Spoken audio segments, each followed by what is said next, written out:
এখন না শুধুমাত্র মনে হচ্ছে শুধু দেখি, শুধু রিয়াকশনটা আমরা রিসিভ করি। এখন শুধু দর্শক বলবো এখন।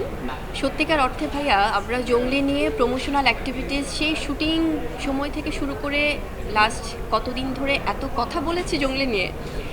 এখন না শুধুমাত্র মনে হচ্ছে শুধু দেখি, শুধু রিয়াকশনটা আমরা রিসিভ করি। এখন শুধু দর্শক বলবো এখন।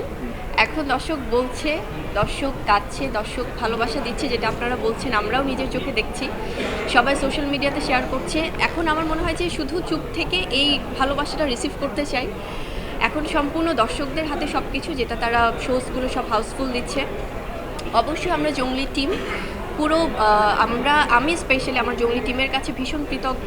আমাদের যিনি ক্যাপ্টেন অফ দ্য শিপ এমরাহিম ভাই, সিয়াম ডিড আ ফ্যান্টাস্টিক জব। মানে ওর যে ট্রান্সফরমেশনটা, কারণ আমি তো টান থেকে দেখেছি, সো সেখান থেকে এগুলো বলে বলে যে আবার টাকাচ্ছে একটা লুকটাতে যে দেয়, মানে পরে তো বলবে কেমিস্ট্রি নেই। অবশ্যই এটা তো বললো, এর জন্য তো লুক দেয়া।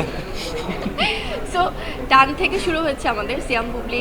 এই কেমিস্ট্রিটা আপনারাই বলছেন যে দর্শকরা খুব ভালোবাসে, একটা অন্যরকম ভালোবাসা দিয়ে রিসিভ করে সবসময়, যেটা জঙ্গলিতেও আমরা সেটার প্রতিফলন দেখতে পাচ্ছি। আর এখানে আমাদের আমরা আগেই বলছিলাম যে সিনিয়র আর্টিস্ট থেকে শুরু করে শিশু শিল্পী থেকে শুরু করে, এবং আমাদের সবার সিনিয়র যিনি আছেন এখানে আমাদের দিঘি আপু, সো তো একদম বাচ্চাকাল থেকেই ও অভিনয় করে, এবং ওর আসলে নস্টালজিক হবার যে ব্যাপারটা, কারণ এখানে আমাদের আরেকজন শিশু শিল্পী আছে।